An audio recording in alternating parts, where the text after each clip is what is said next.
කියන්නේ කියලා. හරි. මගේ නම බොනාල් ජයසිංහ ශිරෝහණ ඉන්ස්ටිටියුට් එකේ ඩිරෙක්ටර්නේ. මම උගන්වන කටයුතු කරන්න පුතේ සහ වීසා වැඩ කරන්නේ SSW ෆුඩ් සර්විස් කියන කැටගරි එක සහ කෙයාගිව සහ අනිකුත් කැටගරිස් කිහිපයකට කරනවා වීසා කටයුතු සහ උගන්වන කටයුතු කරන්නේ JFT සහ SSW ෆුඩ් සර්විස් කියන අංශවලට තමයි උගන්වන්නේ. මම මුලින්ම ඔයාලට මේක කිසිම දෙයක් දන්නේ නැති කට්ටියක් ඉන්න නිසා විස්තර කරන්නම් මොනවද මේ එක්සෑම් කියලා. SSW කියන කැටගරිය එක ජපානයෙන් දුන්න අපට 2020 වගේ වර්ෂ තමා මේක අපිට දුන්නේ. නමුත් කොරෝන හේතු නිසා මේ එක්සෑම් එක ලංකාවේ ළමයින්ට ලියන්න ඇක්සස් හම්බුනේ 2023-22 අන්තිම වගේ ඉඳලා තමා හම්බුනේ. ස්පෙසිෆයිඩ් ස්කිල් වර්කින් වීසා කියන කැටගරි එක තමා මේ යන්නේ. මේ වීසා එකකින් එක නිශ්චිත පුහුණු ශ්‍රමිකයා කියන වීසා එක තමා මේ කැටගරිය එක. මේ වීසා එකකින් ජපානයට එන්න නම් අනිවාර්යෙන් එක්සෑම් දෙකක් පුතේ පාස් වෙන්න ඕනේ. එකක් තමා JFT කියලා හඳුන්වලා දීලා තියෙන එක්සෑම් එක. මේක තනිකරම ජෙනරල් ඒ කියන්නේ සාමාන්‍ය ජපන් කියන්නේ basic foundation exam Japanese foundation test කියන එක තමයි JFT කියලා හඳුන්වලා දීලා තියෙන්නේ. මේක තනිකරම හදලා තියෙන්නේ ජපන් කතා කරන්න පුළුවන් වෙන්න. වර්ක කෙනෙකුට හරියන විදිහට තමයි හදලා තියෙන්නේ. දැන් ඔයාලා අහලා ඇති JLPT කියලා යම එක්සෑම් එකක් තියෙනවා. මේක තනිකර ඇකඩමික්. ඒ කියන්නේ JLPT හරියන්නේ ඇකඩමික් ස්ටුඩන්ට් වීසා වගේ එන කට්ටියට තමයි JLPT එක හරියන්නේ. JLPT එක්සෑම් එක N4 level එක පාස් වෙලා තියෙන කෙනෙකුට නම් මේ JFT එක්සෑම් එක අවශ්‍ය නැහැ. ඒ එක්සෑම් එක තිබ්බම ඇති. සහ අනිත් එක්සෑම් එක තමයි ඔයා ස්කිල් ටෙස්ට් එක පාස් වෙන්න ඕනේ. යම් කිසි ශේෂත්‍රයක තියෙන ඔයා වෘත්තිමය දැනුමක් තියෙනවා කියලා මෙයාලට ප්‍රූෆ් කරන්න ඒ සර්ටිෆිකේට් එක තියෙන්න ඕනේ. කියන්නේ එක්සෑම් පාස් සර්ටිෆිකේට් එක තියෙන්න ඕනේ. මේ කැටගරි එක ගත්තාම පුතේ මේ කැටගරියේ දැනට දීලා තියෙනවා ගොඩාක් ශේෂ්ත්‍ර ලංකාවට, නේපාලයට, ඉන්දියාවට සහ ආසියාතික ඔය පොඩි රටවල් වලට දීලා තියෙනවා. ෆුඩ් සර්විස් ඊළඟට කෙයාගිව ඒ කියන්නේ මේ තාත්තු සේවා අංශය ඊළඟට හොටෙල් ඇන්ඩ් එකමඩේෂන් ඒ කියන්නේ ඔය බෙඩ් මේකින් හොටෙල් ක්ලීනින් වගේ එක දීලා තියෙනවා. ඊළඟට එයාපෝට් ග්‍රවුන්ඩ් හැන්ඩ්ලින් එයාපෝට් එකේ රැකියා දීලා තියෙනවා. ඊළඟට නෝගියෝ කියලා කියනවා අපි මේ ෆාමිං පැත්ත නේ ෆාමිං පැත්ත තියෙනවා. ඊළඟට ඔටෝමොබයිල් එක දීලා තියෙනවා නේ. ඉතින් මේ ඔන්න ඔයගේ ශේෂ්ත්‍ර කිහිපයක් දීලා තියෙනවා. මගේ ආයතනයෙන් පුතේ උගන්වන කටයුතු කරන්නේ ෆුඩ් සර්විස් එක JFT එක සහ වෙන සෙන්ස කෙනෙක් ඉන්නවා කෙයාගිව වලට මේ ශේෂ්ත්‍ර කිහිපයට වීසා කටයුතු කරනවා. ඒ කියන්නේ වෙන තැන්වලින් ඉගෙනගෙන එන කට්ටියටත් මම වීසා සපෝට් එක දෙනවා. ඉගෙනීම් කටයුතු කරන්නේ මම ඔය කියපු ඒවට විතරයි.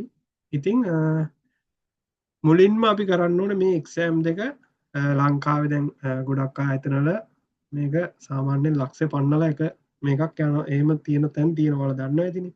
මම දැන්ට ජපානයේ ඉන්නේ. මම ලංකාවේ නෙමෙයි දැන් ඉන්නේ. දැනට ජපානයේ. ඒ නිසා මම වැඩි මුදලක් ඔයාලගෙන් අය කරන්නේ නැහැ. මට මේ ජොබ් එක තියෙන නිසා මම මේ පාර්ට් ටයිම් එකක් විදිහට තමයි ඉගෙනීම් කටයුතු කරන්නේ. මම මෙහි වෙනත් ආයතනයක වැඩ කරනවා වීසා කටයුතු සම්බන්ධයෙන් කන්සල්ට් කරන වැඩ කටයුතු කරන අතරතුර. ඒ නිසා මම ලංකාවේ ළමයින්ට සපෝට් එකක් විදිහට වාරික වශයෙන් ගෙවන්න හදලා දෙනවා. වීසා කටයුතුත් මට ඒ කියන්නේ ආර්ථික අපහසුතාව තියෙන අයට ලෝන් ක්‍රමය සහ මෙහි ඇවිල්ලා ගෙවන විදිහට පහසුකම් හදලා දීලා තියෙනවා. ඒක මම 2023 ඉඳලා කරනවා. ඉතින් මේ ඔය chance ඔක්කොම දෙන්නේ ලංකාවේ ළමයින්ට ගොඩ යන්න අවස්ථාවක් විදිහට තමයි මම හදලා තියෙන්නේ. මේ වෙබ්සයිට් එකට ගියාම පුතේ මගේ වෙබ්සයිට් එකට යන හැටි මම කියලා දෙන්නම්. ඒකේ සම්පූර්ණ විස්තර ඉන්ක්ලූඩ් කරලා තියෙන්නේ. ඊට අමතරව JFT එක්සෑම් එක සහ SSW එක්සෑම් එක ලංකාවේ කොළඹ ACBT කැම්පස් එකේ තමයි තියෙන්නේ. හැව්ලොක් ටවුන් එකේ තමයි ඒක තියෙන්නේ පෝස්ට් ඔෆිස් එක ඉස්සරහා. ඒකේ තමා පුතේ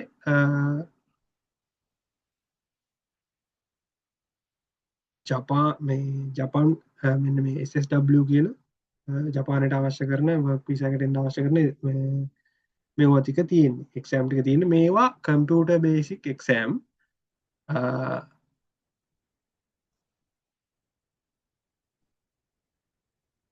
මේකේ රිසල්ට්ස් පුතේ කියන්නේ එක්සෑම් එක ඔයාලා ලියනකොට මේකේ තියෙන රිසල්ට්ස් ඔයාලට එවෙලෙම දෙනවා. ඒක තමයි මේකේ තියෙන විශේෂත්වය. මේ එක්සෑම් එක ගිහිල්ලා ඔයාලට කම්පියුටරෙන් කරන්න තියෙන පැන්සලක්වත් ඇතුළට ගෙනියන්න දෙන්නේ නැහැ. මොකක්වත් ඇතුළට ගෙනියන්න දෙන්නේ නැහැ කොටින්ම. ඉතින් මේ කම්පියුටර් බේසික් එක්සෑම් එකක් තියෙන්නේ. මේ එක්සෑම් දෙකම පාස් වෙන්න ඕනේ. එවෙලේ රිසල්ට් එක දෙනවා. හරි. ඔයාගේ පාස්පෝර්ට් එක හෝ හැඳුනුම්පත අනිවාර්යෙන් තියෙන්න ඕනේ. හරි. ඒක නැතුව මේක කරන්න බෑ. සහ මේ කෝස් එක අවසානයේ එක්සෑම් එකට ඇප්ලයි කරන විදිය ID එකක් හදන්න තියෙනවා පුතේ. ජපන් ID, ඒ කියන්නේ ජපන් සයිට් එකේ ID එකක් හදන්න තියෙනවා. ඒකට ප්‍රෝමැක්ටික් ID කියලා කියනවා. ඒ හදන විදිය සේරම ගයිඩ් කරනවා. ඉතින් ඒ නිසා කෝස් එක විතරක් කරලා අතහැරලා දාන්නේ නැහැ. කෝස් එකෙන් පස්සේ කෝස් එක කියන්නේ විභාග පාස් වෙන සියලු ළමයින්ව ජපාන් සෙන්ස කෙනෙක් යටතේ ස්පෝකන් ප්‍රැක්ටිස් කරනවා මාස දෙක තුනක්. ඒවා වෙනම කෝස් එකක් විදිහට යන්නේ. ඊට පස්සේ ඉන්ටර්විව්ස් වලට දාලා තමයි ජපාන්ට ගන්න. අවසානයේ දක්වාම ප්‍රොසෙස් එක යනවා. අතරමං කිරීමක් නැහැ. ඒ නිසා කන්ෆිඩන්ට් තියාගෙන ඉන්න පුළුවන්. මගේ ඉන්ස්ටිටියුට් එක ලංකාවේ ගවර්න්මන්ට් එකේ රෙජිස්ටර් ඒ ඔක්කොම විස්තර මේකේ දාලා තියෙනවා. සහ ජපානයට ගෙන්නන්න ලයිසන් එක තියෙන ඒජන්සි එක. නැත්නම් කුමියයි එකක් කරා ඒකාබද්ධ වෙලා තමයි මම ළමයි මෙහෙට ගෙන්නන්නේ. එහෙම නැතුව ළමයි ගෙන්නන්න කිසිම අවසරයක් නැහැ පුතේ. එහෙම ඩොකියුමන්ට් ඔක්කොම මේකේ පල්ලෙහා මේ දාලා තියෙනවා. මම ඔයාලට ඒක පෙන්නන්නම්. මේකේ පුතේ ජපන් සයිට් එකත් ඇටච් කරලා තියෙන ඔයාලට විස්තර ගන්න පුළුවන් වෙන විදිහට. මෙන්න මෙතන පල්ලෙහා තියෙනවා ඒ ආයතනයත් එක්ක ගිවිසුම් වෙලා තියෙන සර්ටිෆිකට්. මේවා නැතුව ජපානයට ගෙන්නන්න බෑ ළමයි. රයිට්. මේ සයිට් එකට යන හැටි මම අවසානට කියලා දෙන්නම්. මුලින්ම පුතේ මේ JFT කියන කෝස් එක මම පටන් ගන්න ඩිසයිඩ් කරා. සාමාන්‍යයෙන් මම සෙමිනාර් එකක් තියෙන්නේ මාසයකට කලින්. අද පටන් ගන්නවා කියලා කිව්වට මාසයකට කලින් තමයි. මොකද ළමයින්ට තියෙන ආර්ථික අපහසුතාව මම හොඳට දන්නවා. මොකද මමත් ලංකාවේ කෙනෙක්, ලොකු සල්ලිකාරයෙක් නෙමෙයි. ඉතින් මමත් ඔයාලගේ තත්ත්වයේ ඉඳලා මෙතෙන්ට ආව කෙනෙක් නිසා මම දන්නවා ඔබ.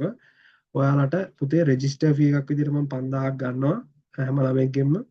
ඒක පුතේ ක්ලාස් එක පටන් ගන්න මාසයක් තියලා තමයි මම සෙමිනාර් එක තියන්නේ. එතකොට ඔයාලට ඒ මුදල හොයාගන්න පුළුවන්. සහ JFT එකේ කෝස් ෆී එක මම කලින් ඔයාලට කිව්වට මම සෙමිනාර් එකෙත් කියනවා ඒක 20000යි. මාස 5ක ඩියුරේෂන් එකක් තියෙන නිසා ඔයාලට මාස 5 ඇතුළත ඒක පේමන්ට් කරන්න පුළුවන්. හැමදාම සාමාන්‍යයෙන් ක්ලාස් එක තියෙන පුතේ රෑ 7:00ට තමයි තියෙන්නේ. දැනට ක්ලාස් එක මම ඩිසයිඩ් කරලා තියෙන්නේ සඳුදා අඟහරුවාදා රෑ 7:00ට. දැනට පරණ ක්ලාස් එකක් යනවා. ඒක ඉවරෙච්ච ගමන්ම තමයි ඔයාලගේ පටන් ගන්නෙ. ඔයාලගේ ක්ලාස් ඩේට් එක මම පටන් ගන්න හිතන් ඉන්නේ පුතේ ලබන මාසේ 11 වෙනි සමාවෙන්න 10 වෙනිදා රෑ 7:00ට තමයි පටන් ගන්න තියෙන්නේ. මම මාසයකට කලින් මේ සෙමිනාර් එක තියන්න හේතුව එක තමයි තව ඇතුල් වෙන්න කට්ටිය ඉන්නවා නම්. මොකද මේ වීඩියෝ එක මම YouTube එකට දානවා සෙමිනාර් එකේ. එතකොට ඒක බලන කට්ටියට සම්බන්ධ වීමේ අවස්ථාව තියෙන නිසා අවශ්‍ය කෝඩියේ ඉඳලා කරනවා පුතේ. අකුරු ලියන විදියේ ඉඳලා කියලා දෙනවා. පළවෙනි මාසේ තනිකර ජපන් බේසික් ටික උගන්වනවා සිලබස් එකට අමතරව. ඒවට කිසිම අය කිරීමක් ඔයාලෙන් කරන්නේ නැහැ. ඔයාලා අය කිරීම කරන්නේ JFT කියන කෝස් එකට සම්බන්ධ වෙන ෆී එක විතරයි ගෙවන්නේ. ජපන් සරල ජපන් උගන්වනවා පළවෙනි මාසේ. මොකද ඒව නැතුව එකපාරට JFT එකක් උගන්වන්න බෑ. හරි. ඉතින් ඒ නිසා අකුරේ ඉඳලා උගන්වනවා දින මාස වෙලාවල් වාක්‍ය හදන හැටි ඔක්කොම ටික කියලා ඉවර දීලා තමයි පටන් ගන්නෙ JFT එක. ඉතින් පළවෙනි මාසේ ඔයාලට තේරෙයි සියලුම ටියුට් ටික දෙනවා මම. සියලුම ටියුට් ටික දෙනවා. ඒ ටික print out අරගෙන තමයි ක්ලාස් එකට සහභාගී වෙන්න ඕනේ. සහ homeworks හරියට මම කලින් ක්ලාස් වල වගේම හරියට ඔයාලට homeworks දෙනවා. ඒවා අනිවාර්යෙන් කරලා group එකක් හදලා තියෙනවා. ඔයාලගේ group එකට දාන්න ඕනේ. එහෙම දානකොට මම බලනවා හරියට කරලාද නැද්ද තියෙන්නේ කියලා. මොකද පුතේ කරන වැඩේ හරියට කරන්න ඕනේ. මම උගන්වනවා නම් ඔයාලත් ඒ විදිහට ඉගෙන ගන්න ඕනේ. නේ එහෙම නැති වුණොත් පුතේ ඔයාලා මෙහි ආවහම ඔයාලට ගෙවන්න ඕන ජීවිතේ කොහොමද ගෙවන්න ඕන කියන එකටත් මම ඔයාලව ගයිඩ් කරනවා. මොකද අපිට කවුරුත් හිටියේ නෑ ඒවා කියලා දෙන්න. අපි ඒවා හැල හැප්පීම් මැද්දේ තමයි මේ තත්ත්වයට ආවේ. ඉතින් මගෙන් ඉගෙන ගත්ත කෙනෙකුට ජපාන්ට ඇවිල්ලා හානියක් වෙනවට මම කොහොමත්ම කැමති නෑ. ඒ නිසා සිලබස් වලට අමතරව ජපන් ජීවිතය කොහොමද හැඩගැහෙන්නේ ඒ ඔක්කොම ටික මම ඔයාලට කියලා දෙනවා. ඒ නිසා අර එක්ස්පීරියන්ස් එකක් තියෙන ලයිෆ් ස්ටයිල් එක ගැනත් දන්න ජපානේ සෙන්ස කෙනෙක් කරහා ඔයාලට ඉගෙන ගන්න ලැබිච්ච එකට ඔයාලා සතුටු වෙන්න. ඉතින් ඔයාලගේ ජපන් ජීවිතේ අවුලක් නොවෙන්න මම පිළිවෙලට ඒ ටික කියලා දෙනවා. ඊළඟට පුතේ ඔයාලා මම දන්නේ ඔයාලගේ කැටගරි එක මොකක්ද කියලා. ඔයාලා JFT කෝස් එකට සම්බන්ධ වෙලා ඉන්න ළමයි SSW කැටගරි එක කියන්නේ ස්කිල් කැටගරි එකේ පුතේ අගෝස්තු මාසේ පටන් ගන්නවා වගේ ෆුඩ් සර්විස් එක. ඒකේ ආහාර ශේෂ්ත්‍රය මේක රෙස්ටුරන්ට් සයිඩ් එක තමයි යන්නේ. ඒ එක්සෑම් එකට උගන්වනවා මාස 3ක්. ඒකටත් ඔයාලා කැමති නම් සම්බන්ධ වෙන්න පුළුවන්. ඒකේ විස්තර මම මේ කියන්නේ මොකද මේක JFT සෙමිනාර් එකක් නිසා. ඉතින් ඔන්න ඔය මම කියපු කරුණු කාරණා ටික හොඳට මතක තියාගන්න. සහ JFT සිලබස් එක පුතේ හැදිලා තියෙන්නේ මෙන්න මේ සිලබස් එක තමයි උගන්වන්න තියෙන්නේ ඔයාලට. ඔයාලා කලින් අහලා ඇති JLPT කියලා එකක්. මම ඒක කලින් කිව්වා නේද? ඒක JLPT එකේ පුතේ මින්නනෝ නිහොන්ගෝ කියන සිලබස් එක තමයි තියෙන්නේ. ඒක තනිකර ඇකඩමික් පැත්තට තමයි තියෙන්නේ. මේ ඉරදොරි කියන සිලබස් එක හදලා තියෙන්නේ JFT ඔයාලට. නේ මේක තනිකර වර්කර් කෙනෙක්ව තමා හදලා තියෙන්නේ. මේකේ තනිකර තියෙන ඩේලි කන්වර්සේෂන්ස්. ඒකේ රෙකෝඩ් මේ ඩයලොග්ස් ඔයාලට අහන්න දෙන ගමන් ඒවා පුරුදු කරන ගමන් තමා මේ සිලබස් එක හදලා තියෙන්නේ. කියන්නේ හෝම්වර්කුත් මේකේ තියෙනවා හොඳටම. ඒවා ඔක්කොම මම ඔයාලට දෙනවා. ඒවා හරියට කරන්න ඕනේ. කිසි හදිස්සියක් නැහැ. හිමීට කරගෙන යන්නේ. සාමාන්‍යයෙන් දවසට ලෙසන්ස් 2ක් 3ක් වගේ තමයි කරන්නේ. හදිස්සියක් නැහැ. සාමාන්‍යයෙන් පැය 2 හෝ 3 තමා කාල වෙන්නේ. ඒ කියන්නේ එක දවසකට උගන්වන. ඒ නිසා මුල ටික හරියට කරන්න මේක භාෂාවක්. මේක හරියට උගන්වන ටික හෝම්වර්ක් ටික හරියට ඒ ඔන් ටයිම් කරන්න. එහෙම නැතුව ගොඩ ගහගෙන මේවා කරන්න බෑ. අර සිංහල වගේ නෙමේ. අපි උපතින් සිංහල වුණාට මේවා ලැන්ග්වේජ් එහෙම අල්ලන්න බෑ. ඒ නිසා කියලා දෙන එක ස්ටෙප් බයි ස්ටෙප් පියවරෙන් පියවර හරියට තේරුම් අරගෙන වැඩේ කරගන්න. මොකද මේ උගන්වන්නේ පුතේ ඔයාලගේ රැකියාවකට. ඔයාලා මේ මට සල්ලි දීලා ඉගෙන ගන්න ඔයාලගේ රැකියාවට. හරි? නැතුව මේ වෙන දෙයකට නෙමෙයි. ඒ නිසා ඔයාලගේ උනන්දුව 100%ක් තියෙනවා. හරි? මම හැම ක්ලාස් එකකම පටන් ගන්න කලින් මේ කියනවා වෙලාවට වැඩ කරන්න සහ උනන්දුව තියාගන්න. හරි? එහෙම නැති වුණොත් ජපානය ගැලපෙන්නේ නැහැ. කොරියාව ගැලපෙන්නේත් නැහැ. හරි? ඉතින් ඒ නිසා කියලා දෙන දේවල් ස්ටෙප් බයි ස්ටෙප් කරන්න. මේකේ ඉරදොරි කියන සිලබස් එක තමයි උගන්වන්නේ. මේකේ තියෙනවා පුතේ ටියුට් 3ක්. ස්ටාර්ටර්, එලිමන්ටරි 1, එලිමන්ටරි 2 කියලා. මේවා ඔක්කොගෙම PDF මම ඔයාලට ගන්න විදිය කියලා දෙනවා පළවෙනි මාසෙන් පස්සේ. මොකද පළවෙනි මාසේ ඔක්කොම N5 ටික තමයි උගන්වන්නේ. ඒ කියන්නේ බේසික්ම ටික උගන්වන්නේ. මේකටත් වඩා බේසික් තියෙනවා. හරි? මේක ෆවුන්ඩේෂන් වුණාට මීට වඩා බේසික් එකක් තියෙනවා. මම ඒවා උගන්වන්න තමයි මෙතෙන්ට එන්නේ. එකපාර මෙතෙන්ට එන්නේ නැහැ. ඒ නිසා කියලා දෙන දේවල් හොඳට අහගෙන ඉඳලා වැඩ ටික කරගන්න. ඊළඟට ඔයාලට මගේ සයිට් එක බලන්න යන්න අවශ්‍ය නම් YouTube එකට ගිහිල්ලා ශිරෝහනා ඉන්ස්ටිටියුට් කියලා සර්ච් කරන්න පුතේ. ශිරෝහනා ඉන්ස්ටිටියුට් කියලා ගියාම මෙතන හෝම් පේජ් එකේම තියෙනවා මේ ලින්ක් එකක්. ඒකේ මෝ ලින්ක් කියන එකක් තියෙනවා. ඒකට ගියාම මෙන්න මෙතන වෙබ්සයිට් කියලා එකක් තියෙනවා. අන්නේ වෙබ්සයිට් එක ක්ලික් කරපු ගමන් ශිරෝහනා සයිට් එකට එන්නේ. ඒකේ සම්පූර්ණ විස්තර ටික දාලා තියෙනවා පුතේ. මගේ ඉන්ස්ටිටියුට් එක තිබ්බේ දිවුලපිටියේ. ඔයාලා දිවුලපිටියේ කෙනෙක් නම් දන්නවා ඇති. මිහිසර ඒකේ තමයි මගේ ඔෆිස් එක තිබුණේ. මම නැවත ජපානයට එන්න උණු නිසා මම මේක ක්ලෝස් කරලා තමයි ආවේ. මම දැන් ඔන්ලයින් තමයි වඩන්නේ. ඉස්සර නම් තනිකර ෆිසිකල් ඉගෙනුවේ. ඔන්ලයින් කරේ නෑ එච්චර. මේකේ සම්පූර්ණ විස්තර ටික තියෙනවා පුතේ.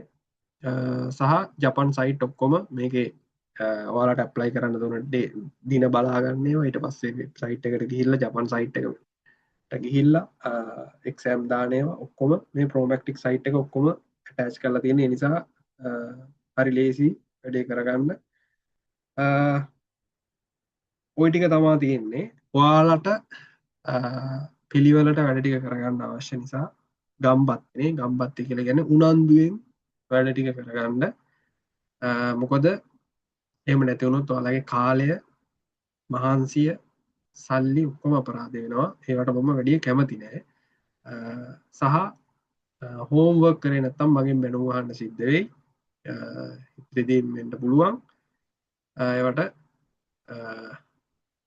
ඔරොත්තු දෙන විදිහට ඉන්න. මොකද එදා වෙන්න ඕන වැඩේ එදා උනේ නැත්තම් මට කේන්ති යනවා. මොකද අපරාධයක් පුතේ වට කරගන්නනේ. ජපානයට ඇවිල්ලා අසර වෙනවට මම කැමති නෑ. ඔයා කවදාරි ඇවිල්ලා මෙහෙ ඇවිල්ලා නෝන්ඩුනාම කාගේ කවුද ගන්නේ කියලා මගේ නම කියවෙනවනේ. එතකොට ඒකට මටත් අවුල්නේ. ඒ නිසා මම එහෙම වෙනවට කැමති නෑ. ඒ නිසා වැරදීම් වෙන්න ඉඩ තියන්නේ නෑ. මම හෝම්වර්ක් අනිවාර්යෙන් බලනවා. මම හැමෝගෙම වැරද්දක් තිබ්බද මම පර්සනල් කතා කරනවා. ඒ නිසා කොහොම වුණත් තමන්ගේ වැඩේ අනිවාර්යෙන් හොඳට කරගන්න සම්බන්ධ වෙන්න ක්ලාස් එකට හැමදාම ඔන් ටයිම් මම ගොඩක් කාර්ය බහුලයි. ජපානය කියන්නේ ගොඩක් කාර්මික රටක්නේ පුතේ. ඉතින් මම ගොඩාක් බිසි. මමත් මේ වැඩ කරන ගමන් වෙන ආයතනයක වීසා කන්සල්ට් කරනවා. ඒ වැඩ කරන ගමන් සහ ජපානයේ වර්ක් වීසා එකකින් ඉන්නේ. ඊට අමතරව ක්ලාස් වලට හරියට ඔන් ටයිම් මම එනවා. මට එන්න ජොයින් වෙන්න බැරි වුණොත් මම කල් තියා කියනවා අනිවාර්යෙන් අද ක්ලාස් එක නැහැ කියලා. ඒ වෙනුවට අනිවාර්යෙන් රෙකෝඩින් එක හරි මම දෙනවා. හරි. ඔයාලා රෙකෝඩින්ස් ගන්න බලාපොරොත්තුවෙන් ක්ලාස් නම් කට් කරන්න එපා. සොරි තමයි. හරි. සොරිම වෙනවා. ඉතින් සිංහලෙන්ම කිව්වොත් සොරි. හරි. ඔයාට තමයි වල කපා ගන්නවා. ඒකට මට කරන්න දෙයක් නැහැ. මම උපරිම try කරනවා ගුඩින් තියන්න. ඔයා වලට යනවනම් වලේ ඉන්න කරන්න දෙයක් නැහැ. ඔය ටික තමයි කියන්න තියෙන්නේ පුතේ මූලික වශයෙන්ම SSW වීසා එකෙන් එනවා නම් මුලින් කරගන්න ඕනේ JFT එක. හැම දවසම තියෙනවා එක්සෑම් එක. මේ මාස 5 ඉවර වුණාට පස්සේ ඔයාට දාගන්න පුළුවන් එක්සෑම් එක දාලා ඊට පස්සේ SSW ෆුඩ් සර්විස් එකට සම්බන්ධ වෙන්න ඔයාලට ආසය ඒකට සම්බන්ධ වෙන්න පුළුවන්. සාමාන්‍යයෙන් වීසා එක ගැන කිව්වොත් වීසා ප්‍රොසෙස් එක මාස 3 හෝ 4 වගේ ඇතුළත යනවා. දැනට යන රේට් එක පුතේ $13,000යි. වීසා එකක් අරගෙන දෙන්න අපිට යන $13,000යි. මගේ ආයතනය අරන් එනවනම් ඒකත් ඔයාලට ලෝන් අවශ්‍ය කට්ටිය ඉන්නවනේ. ඒකට ලෝන් වලට අවශ්‍ය ඩොකියුමන්ට්ස් අපි හදලා දෙනවා. එකමඩේෂන් අනම්මන ඉගෙන ඔයාලට මෙහි ඇවිල්ලා එපාර්ට්මන්ට් ගන්න ඒවා මුකුත් නැහැ. අපි ඒවා ඔක්කොමත් ඇතුළත සමවට දෙන්නේ ඒ පැකේජ් එක. ඉතින් සාමාන්‍යයෙන් ලංකාවෙන් $20,000 පන්නලා පුතේ වීසා එකට ගන්නවා. ඉතින් එහෙම කරන්නේ නැහැ අපි. $13,000 මුදලක් තමයි දැනට යන්නේ. මම මුලින්ම $7,000ට ළමයිව ගත්තේ මෙහෙට 2023 මුල්ම ළමයා $7,000ට. දැන් ඒ ක්‍රමයෙන් වර්ධනය වෙලා තියෙනවා 13 වෙනකන්. මේ 13න් එහා අපි යන්නේ නැහැ. මොකද එහෙම ලොකු ගණන් වලට ගිහිල්ලා තේරුම් ගන්න නැති නිසා. රයිට්. වෙන වීසා වර්ග මම මුකුත් කරන්නේ නැහැ පුතේ. නීතියෙන් පිට ඇත්තටම වැඩ කරන්නේ නැහැ මම. නීතියටම තමයි වැඩ කරන්නේ. මොකද ජපානයේ දැන් සෙල්ලම් දාන්න බෑ. අගමැති කෙනෙක් ඇවිල්ලා ඉන්නවලුත්. එයා සොරි වෙන්නම වැඩ කරනවා. ඉතින් මේ නීතියෙන් පිට ඔයාලා කාටවත් මුදල් දෙන්නවත් හොරට ඩිග්‍රී හදලා ජපානට එන්නවත් උත්සාහ කරන්න එපා. $30,40 අරගෙන වංචා කරන අය ඉන්නවා. ඕන තරම් සෝෂල් මීඩියා ප්ලැට්ෆෝම් වල යනවා. එහෙනම් දැනත් ඒ වගේ ගුංගඩ කරන්න යන්න එපා. නීතියෙන් පිට ජපානයට එන්න බෑ දැන්. හොඳේ. ඒ වගේ වැඩ කරන්න එපා. අහු වෙනවා. අහු වුණාම ඔය සල්ලි ගත්ත එකෙක්වත් නැහැ. ඔයාලට කරබාගෙන ලංකාවට යන්න තමයි තියෙන්නේ. ඔයාලට කතා කරන්න දෙයක්වත් නැහැ. ඔයා වෙන යම් ක්‍රමයකින් හරි ජපානයට එනවා නම් ජපාන් කතා කරන්න ඉගෙනගෙන ජපානයට එන්න. එහෙම නැති වුණොත් ඔයාට කිසි දෙයක් කර කියා ගන්න බැරුව අන්තසරණ වෙනවා. මම ඒ තත්ත්වයට ඔයාලා පත් වෙනවට කැමති නැහැ. ඒ නිසා හරියට ඉගෙනගෙන එන්න පුළුවන් ප්‍රොසෙස් එක ඇතුලේ ඔයා ජපානයට එන්න පුළුවන් ඔරිජිනල් විදිහට, හරි විදිහට. ෆේක් විදිහට එක විදිහට කරන්න යන්න එපා. එක්කෝ අහු වෙනවා නැත්නම් ජපානට ඇවිල්ලා වැඩ වරද්ද ගන්නවා. අනේ ගොඩාක් ඔය ඉංජිනේරින් වීසා වලින් එන කට්ටිය මෙහි පාරවල් හදන තැන්වල වැඩ කරනවා. ජපාන් බෑනේ. අතින් පයින් තමයි කරන්න පුළුවන් වැඩ කරන්නේ. කියන්නේ ගොඩනැගිලි හදන කොන්ක්‍රීට් කඩනවා. ඔය වගේ ඒවා ඔයාලට ඔරොත්තු දෙන්නේ නැහැ පුතේ. හරි. ලංකාවේ ළමයින්ට ඔරොත්තු දෙන්නේ නැහැ. එතකොට ජපානයේ අප්පිරියා වෙනවා. ඔය දකින්න වීඩියෝස් වල දකින්න ජපානයේ බලන්න නම් හරියට ජපන් භාෂාව හසුරවන්න දැනගෙන එන්න ඕනේ. ජපානයේ අයියෙක් හරි අක්කෙක් හරි කවුරු හරි ඉන්න කෙනෙක් ඉන්නවනම් මම කියන දේවල් අහලා බලන්න ඇත්තද බොරුද කියලා. හරි. ඒ නිසා හරි විදියට හරි ප්‍රොසෙස් එකට වැඩ ටික කරගමු. ඔයාලට මොනවා හරි ප්‍රශ්න තියෙනවා නම් දැන් අහන්න අවස්ථාව තියෙනවා.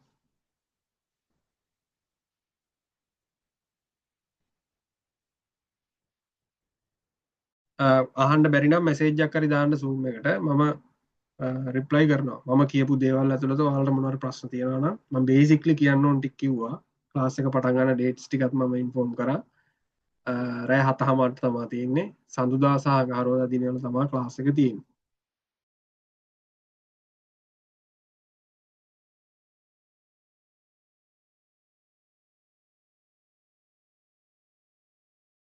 ඩිපෙන්ඩ් යන වීසා එකේ යන කෙනෙකුට ඒ කියන්නේ වෙන කෙනෙක් කරා ඩිපෙන්ඩ් වෙන්න වීසා එකකින් ඉන්න පුතේ යන්නේ එතකොට එයාට ජපන් එක්සෑම් එකක් අවශ්‍ය වෙන්නේ නැහැ නමුත් ජපන් කතා කරන්න දැනගෙන ඉන්න ඕනේ මොකද මෙහි ඇවිල්ලා ඔයාට වෙන තැනක වැඩ කරන්න ඒ කියන්නේ පාර්ට් ටයිම් එකක් විදිහට වැඩ කරන්නවත් යන්න භාෂා දැනුමක් තියෙන්න ඕනේ එහෙම නැතුව ඔයා ගර්ල් කෙනෙක්ද බෝයි කෙනෙක්ද කියලා ඒක කංකේ නයි කියන්නේ අදාළ නැහැ භාෂාව හැසිරීමේ හැකියාව තියෙන්න ඕනේ ඔයා මොන වීසා එකෙන්ද එන්ට්‍රි වෙන්නේ මම ඒක ඉස්සෙල්ලා කිව්වේ JFT මේ SSW නෙමෙයි ඒක අදාළ නෑ ඔයා මොන වීසා එකකින් ජපානයට එන්ට්‍රි වුණත් ඔයා මෙහෙ වර්ක් කරනකොට කඩේකින් බඩුවක් මුට්ටුවක් ගන්නවත් යන්න බෑ මෙහෙ ඉංග්‍රීසි පාවිච්චි වෙන්නේ නෑ ඇත්ත කතාව කොරියාව වගේම තමයි මුන්ගේ භාෂාව විතරයි කතා කරන්නේ නේද එතකොට ඔයා දැනගෙන භාෂාව හැසිරීමේ හැකියාව තියෙන්න ඕනේ වචන දැනගන්න ඕනේ වචන මම ඔයාලට 400කට වැඩිය දෙනවා වෙනම JFT උගන්වන්නට වඩා අමතරව වෙනම දෙනවා ඒ නිසා ඒවා පාඩම් කරගන්න ඕනේ මොකද භාෂාවක් කතා කරන වචන දැනගෙන ඉන්න ඕනේ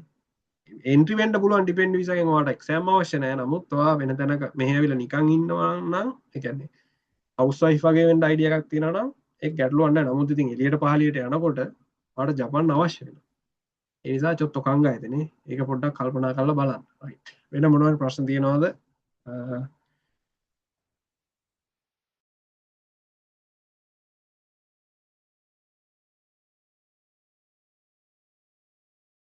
යස් ඒකට අයිඩියල්ම සබ්ජෙක්ට් එක JFT මොකද තනිකර කන්වර්සේෂන්ස් තමයි යන්නේ මේ ග්‍රීටින් ලෙවල් එකේ ඉඳලාම අවසානයේ දක්වාම යනවා හරි මොනවාරි ප්‍රශ්න දැන් මෙතනදී නැති ප්‍රශ්න මොනවාරි තියෙනවා නම් මට ගෲප් එකට හරි දාන්න අද කීප දෙනෙක් ඇවිල්ලා නැහැ ඉතින් ජපානයට එන්න උණ තියෙනවා නම් අනිවාර්යෙන් උණක් තියෙන්න ඕනේ උණ හොඳ වෙන්න ජපාන් එන්න ඕනේ එහෙම නැති අයට ඉතින් ආසාව අංකයකට තියෙන්න ඕනේ පුතේ එහෙම නැතුව ඉතින් සෙට් වෙන්නේ නැහැ මොකද හැරිලා ගියපු අය ඕන තරම් ඉන්නවා ආසාව තියෙන්න ඕනේ ජීවිතේ ගොඩ දාගන්න සල්ලි හම්බ කරගන්න ආසාව තියෙන්න ඕනේ එහෙම තිබ්බොත් තමයි ලයිෆ් එක ගොඩ යන්නේ එහෙම නැති වුණොත් ඉතින් හැලෙන්න තමයි සිද්ධ වෙන්නේ ඉතින් ඒක තමන්ගේ ජීවිතේට කරගන්න එපා අකමැති දෙයකට ටයිම් වේස්ට් කරන්න එපා සල්ලි වේස්ට් සල්ලි නාස්ති කරන්න එපා ඒ නිසා මේ ගම්බත්තේ